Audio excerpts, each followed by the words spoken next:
So this is the third Sunday of Easter. He's risen. No way. And they said, way. And he said, no way. And this went on for a long time. And it's still going on, this conversation. Did it happen? Did it not happen? And if it did happen, absolutely everything's different. Everything's changed if it happened. And this Easter 2 weeks ago, I launched this series which I'm calling Help My Unbelief.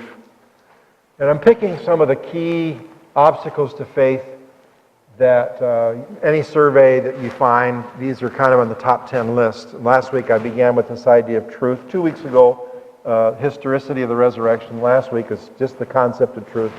Today I want to focus on the question, what about suffering? Suffering and evil in the world is probably always in the top of the list, why people struggle to believe in God. People who would profess no faith in God or no faith in the Christian faith, Jesus Christ, as well as people in here who you might say, I'm a follower of Christ, and yet those doubts kind of beset us. Does anybody are free of doubts or uncertainty? Anybody here? I don't know of anybody. I know a lot less today than when I began ministry years ago. And this issue of suffering, I want to call your attention to Romans chapter 8, verse 18 through 25. It's an amazing midpoint in this significant letter that Paul wrote. We're going to take some time. I'm going to divide this sermon in two parts. I'm going to give you a clinical answer to what about suffering. And then I want to give you a pastoral heart answer. And both are important. We need both. And for someone who is in the middle of it right now, a clinical answer is probably not going to be very satisfying. But we need both, and the Bible talks about both. In fact, the clinical answer to suffering is really not that difficult to answer, not as hard as you might think. And this chapter 8 is a wonderful foundation in which to answer that. Here's how Paul reads. He says, I consider that our present sufferings are not worth comparing with the glory that will be revealed in us. Now look at that statement for a second. Paul's speaking to people who have come to the conviction that Jesus Christ is the one who came into the world, who have offered their life to Him as Lord and Savior. All the New Testament is written to believers. What Paul is saying is to those who've taken that step, suffering takes on an entirely different perspective, unlike anything the world would have to offer. I consider our present sufferings are not even worth comparing, which means if we believe in what's to come, then there's really nothing really to say. We might as well just close up shop today. It's not worth comparing to the glory that's to be revealed in us. And what he's speaking of in the glory is the resurrection. He's speaking of a coming day. For the creation waits in eager expectation for the children of God to be revealed. What's that moment when the children of God will be revealed? He's speaking of the resurrection to come. We celebrated that 2 weeks ago, but this is an inevitable coming event on which the entire history of the world rests. And this is the interesting thing. Look at this verse 19. The creation, all the cosmos, the planets, the galaxies, but also biological life, all of the cosmos waits in eager expectation for the redemption of the human race. This is a very curious thing. And we find this in the creation story where God made everything there was to be made, and this crowning achievement was the creation of the human species. God said, let us make the human race in our image, in our likeness. And then He gave them the command to be fruitful and multiply. The crowning work of Christ in creation was us. We are image bearers of the Creator. We're not just an afterthought or part of a sequence of creation. Genesis is clear. We are image bearers. And if you go to Genesis 3, the fall of creation, God made persons. He made us to be free will persons.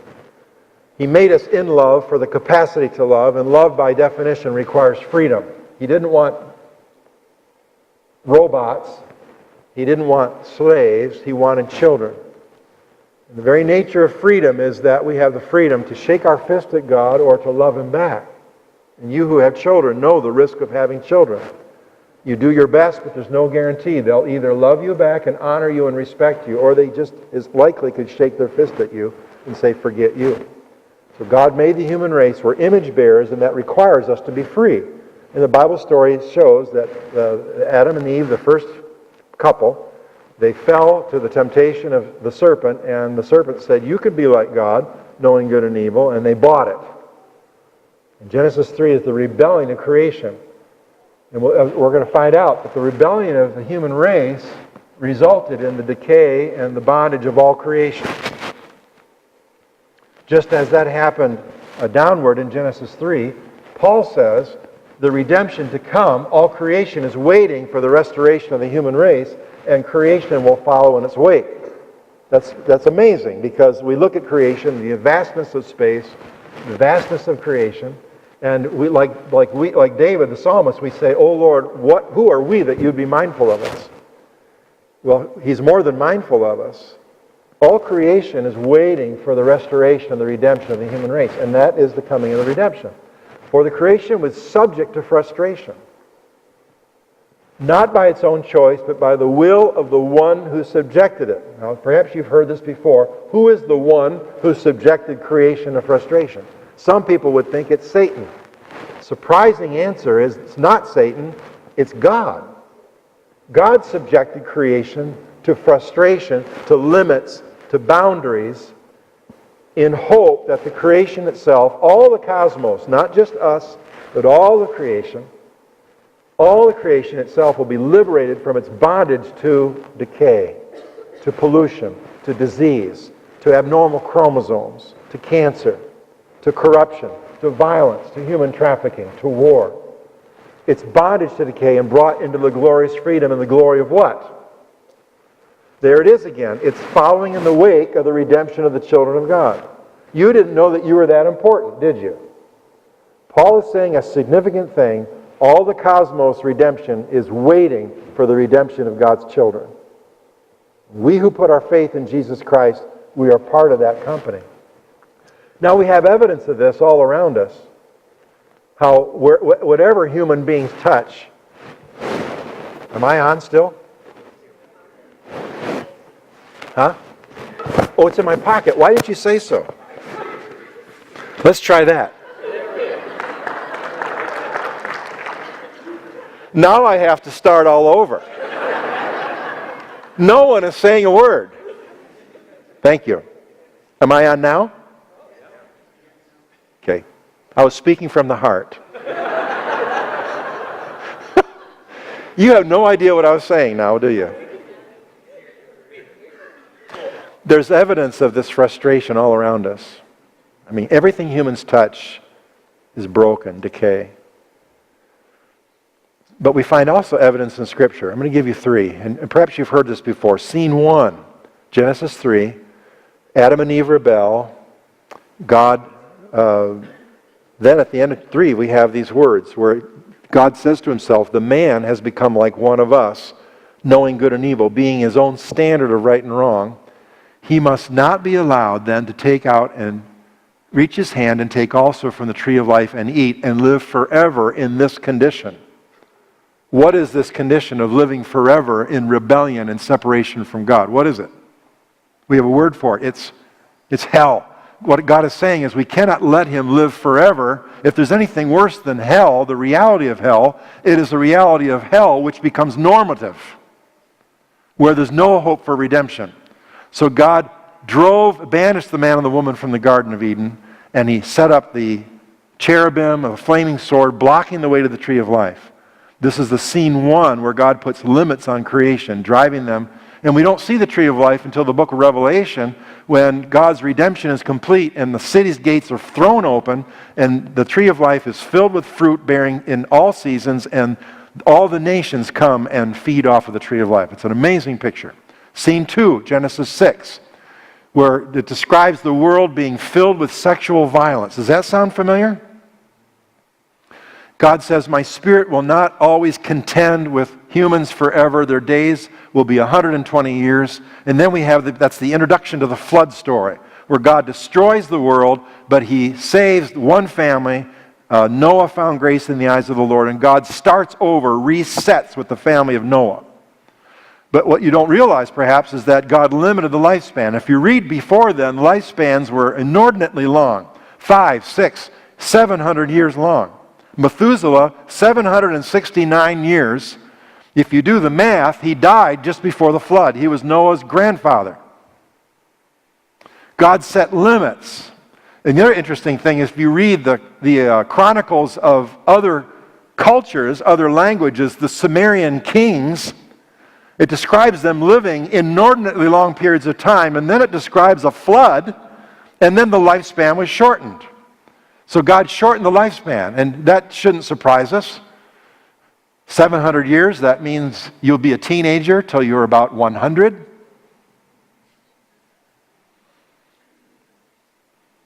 And just think the mess that we would be in if we lived that long, right? Adolf Hitler lived forever. Scene 3, Genesis 11, the Tower of Babel, where God said, as they built this tower to themselves, they said, we're going to make a name for ourselves. Their technology was promoting their own culture. And God said to himself, if as one people speaking the same language they've begun to do this, nothing they plan to do will be impossible for them. Come, let's go down and confuse their language. In the story of Babel, God confused the languages and the peoples of the earth were scattered. Scene 1, Scene 2, Scene 3, where God puts limits, he frustrates creation. And it seems like an angry, vengeful, petty God would do such a thing, banish the couple from the garden, shorten the lifespan, confuse the languages and the technology, which makes you wonder about today. The technology that we have today is absolutely frightening. You can't see the news on any given evening where we're scrambling to catch up to our technology, to find a safety level of security. Cyber terrorism is a real thing, let alone the weaponry that we have to destroy ourselves. So the thing about this, it could be a petty, vengeful God or jealous God, but what I think is, and when we get to heaven we'll find out, if God had not done these things, banished from the garden, shorten the lifespan, scatter the people, if he would not have done those things, it's likely the human race would have destroyed itself. So God in his mercy frustrates creation in hopes that creation will not destroy itself, but God will redeem creation. Do you see the situation? So the fact that we're free human beings, the introduction of evil and rebellion, and most suffering in the world is due to human evil. Most. An inordinate amount of suffering is due to human evil, but not all. People born with birth defects that are not due to any human choice. Many are due to human choice. Or a tsunami that wipes out a whole city. We realize that God has put frustration in creation as well as in the human psyche. And the purpose was for redemption. C.S. Lewis's book, Problem of Pain. If you've not read it, I'd recommend it highly.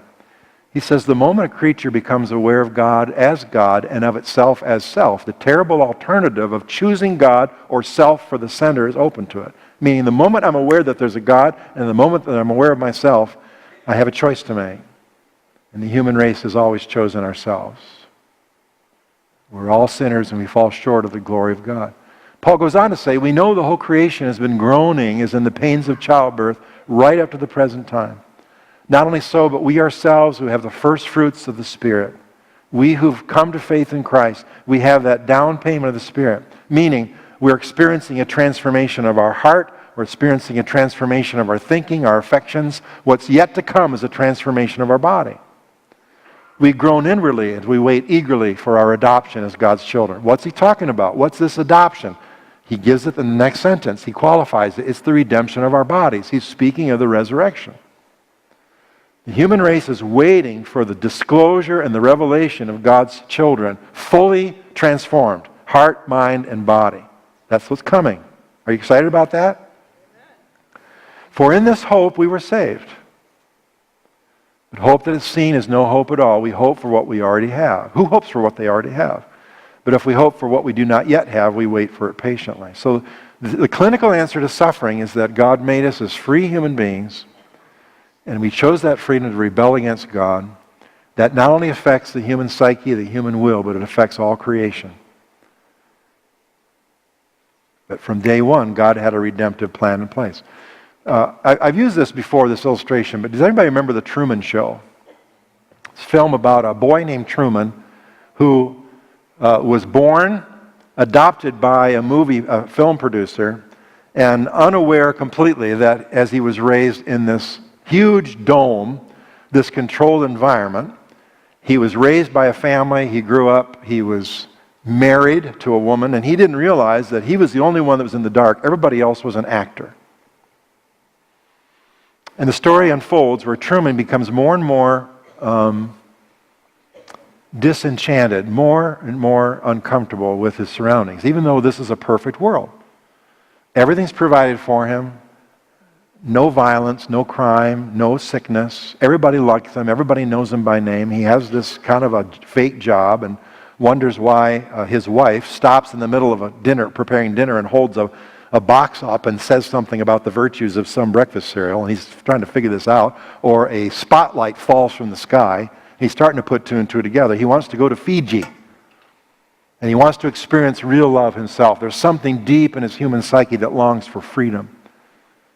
The interesting thing about The Truman Show is that describes a world in which most people think that God should provide. A perfect world without any accidents, without any suffering, where the sun is always shining. The irony is in the film, as the story unfolds, there is one evil character in the film, and who is it? It's the director of the film, of the Truman Show, who is in the studio way up in the sky, and he's manipulating all of Truman's world. The other irony is the name of that producer in the film's name is Christoph, which is the Russian name for Christ. Brilliant film. What you and I would design, this must be the world that God, a loving God, would design, turns out to be evil because he reduces human freedom. Are you following me? God didn't want robots, he didn't want slaves, he wanted children.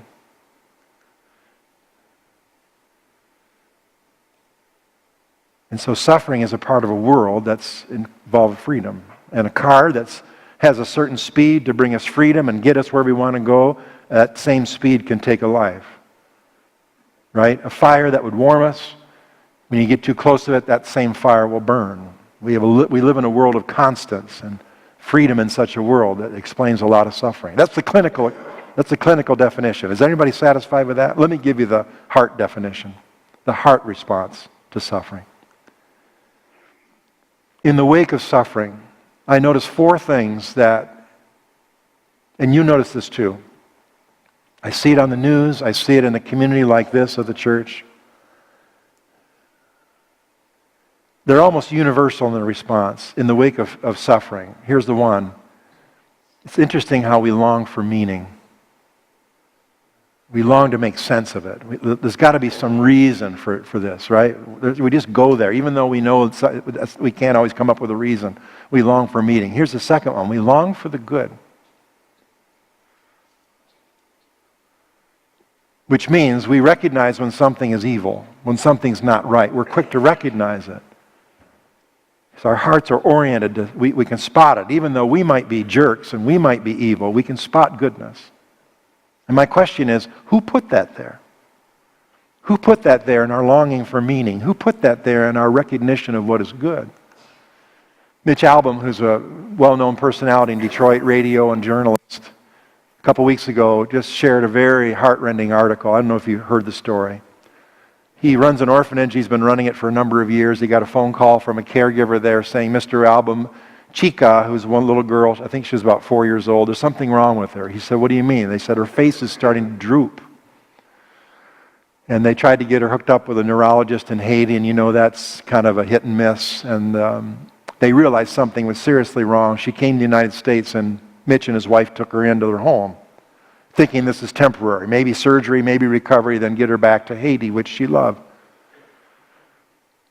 She was diagnosed with diffuse intrinsic pontine glioma, which is a fast-moving, deadly tumor on the brainstem.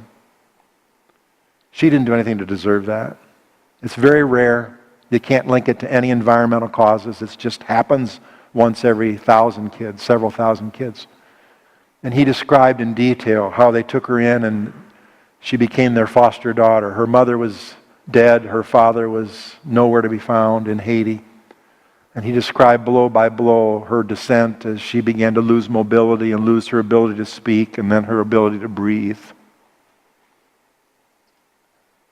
And as Mitch Albom can do, he's such a good writer, he said the last breath was she was laying in bed between Mitch and his wife.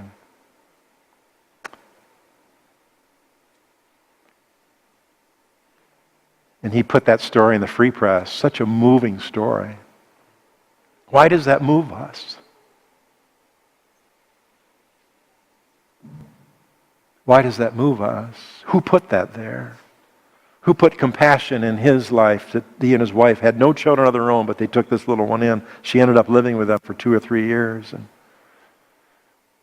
my friend Wesley Duell says, and he's a missionary in India, he said it's interesting, in most parts of the world where the Christian gospel has not taken root, he said you'll never find a jar with change naming some cause or somebody in need. You'll never see that on the counter of a convenience store.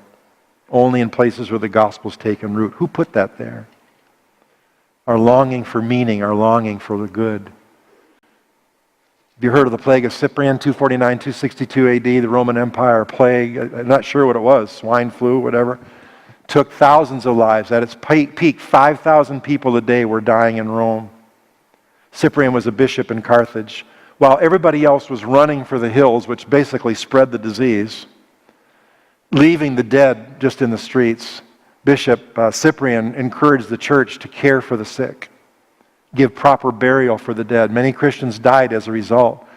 But on the other hand, it was one of the first records of compassion and kind of the first fruits of nursing care, which comes out of the Christian worldview. They saved many, many lives because of their efforts. And what was more, the witness of those Christians was noticed among the Roman Empire. And as a result of that plague, Christianity exploded across the Roman Empire. Who put that there? Because in a world without God, there is no meaning and there is no recognition of good from evil. Here's the other thing I notice. Whenever suffering and evil happens in our culture, interesting to watch how people gravitate towards God. You remember 9/11? Anybody remember Tuesday? I think it was when that event happened, September 11th. And I remember Friday coming home from Kentucky in my car, listening to the radio. And as I was driving, President George Bush at the time, they called a national service of worship. And Billy Graham gave the sermon. I don't know if any of you remember that. But I remember listening to that sermon, powerful sermon.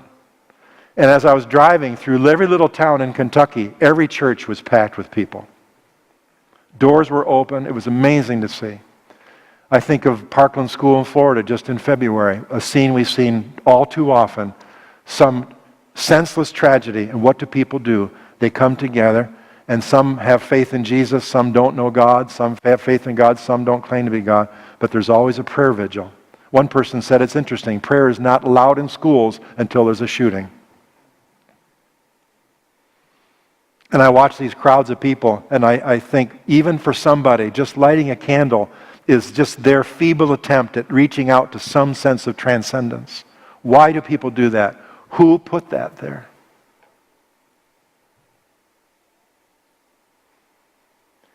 I think it's because we're image bearers.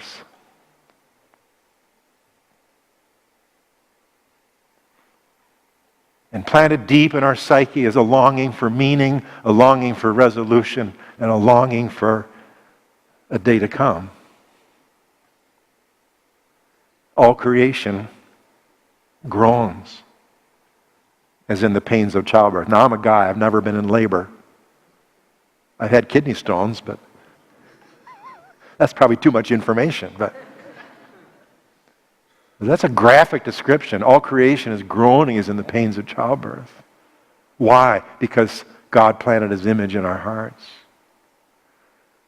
C.S. Lewis in this book, again, asks a very interesting question. He says, if the universe is so bad or even half so bad, how on earth did human beings ever come to attribute it to the activity of a wise and good creator? that never could have come up with that on our own. Someone planted it there. Even despite all the suffering and the evil. We long for meaning, we long for the good, we gravitate towards God, and here's the final one. We who are in Christ, in the middle of suffering and pain, we reset our hope on the resurrection.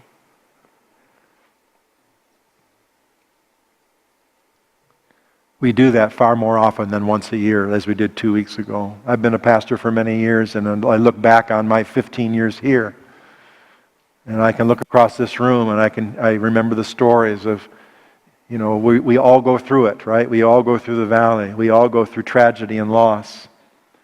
It's an amazing thing to see as a pastor how it disequilibrates us. We feel just like anybody else feels. We weep, we mourn, we go through all of Kubler-Ross's stages of death, But then we find our equilibrium, and we need each other to help us do that, and we reset our compass on the resurrection of Jesus Christ. It is an amazing thing to watch.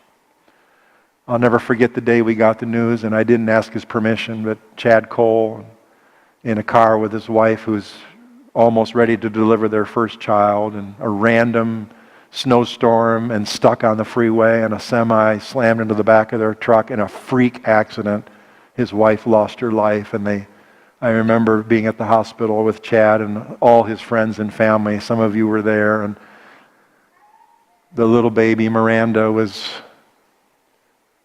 without oxygen for a long time, and I remember sitting in the neonatal ward with Chad as he held that little girl for the last moments of her life. And we baptized that little one. Why? Oh, because of a hope and a resurrection. And Chad is, you know Chad, is such an articulate guy, and he wrote a very compelling journal as he worked through the grief. And his sermon here is still the number one, has more hits than any sermon in Spring Arbor Church's history and YouTube, but still. And I remember sitting with Chad, and I said, I don't have any answer. I can't answer why it happened, and there's nothing good about this. But we gravitate towards one who knows. And being a pastor for 35 years, sometimes the best you can say is nothing. But I did say to Chad, the only answer I have, the only solution for this, the only reversal of this is the resurrection of Jesus Christ. And the coming resurrection for you and for me.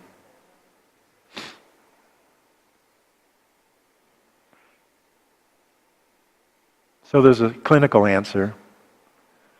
And then, to the best of my ability, there's a pastoral heart answer to suffering. I guess I say all that to say this, that the evidence of evil and suffering in the world, of anything, it actually gives credence to the existence of God. Otherwise, we would have no frame of reference with which to even name it. For in this hope we were saved.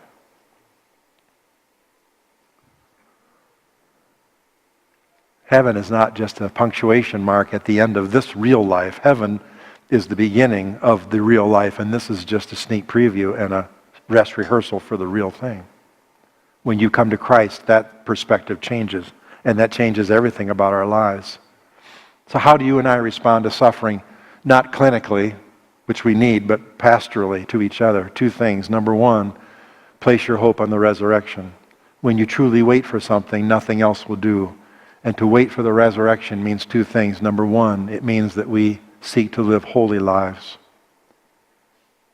He who has this hope in him purifies himself even as he is pure.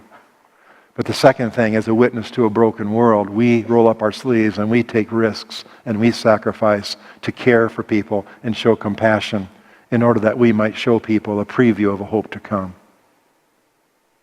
Those are the two things the people of God are called to do in the face of suffering. We do it for each other. We do it for a lost world. I close with this. C.S. Lewis closes his book with this quote. Book about pain and suffering. He closes it with a chapter on heaven. And he says this. So all creatures, all thrones and powers, and the mightiest of the gods, are nothing in the wake of the abyss of the self-existing being who is to us Father and Redeemer and indwelling Comforter, but of whom no man or angel can say nor conceive what he is in and for himself, or what is the work that he maketh from the beginning to the end. For we, you and I, are all derived and unsubstantiated beings. Their vision fails them, and they cover their eyes from the intolerable light of utter actuality, which was and is and shall be, which never could have been otherwise, and which has no opposite. In other words, what he's saying is this: heaven is no punctuation mark. Heaven is the reason why God made the planets, made the earth. Heaven is why he revealed himself through time to his people. Heaven is why Jesus came in the fullness of time. Heaven is why Jesus died on a cross for you and for me.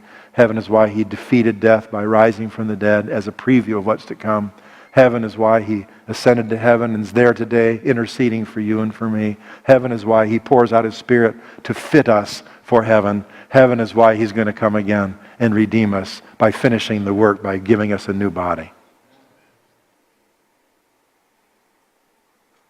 That's why Paul says, I consider that our present sufferings are not worth comparing to the glory that's to be revealed in us. Do you know him? Do you have that hope? To the point where it's transforming you, where you live, where you work, where you play? Someone says, how can a loving God allow suffering in the world? And God turns around and says, well, how could you?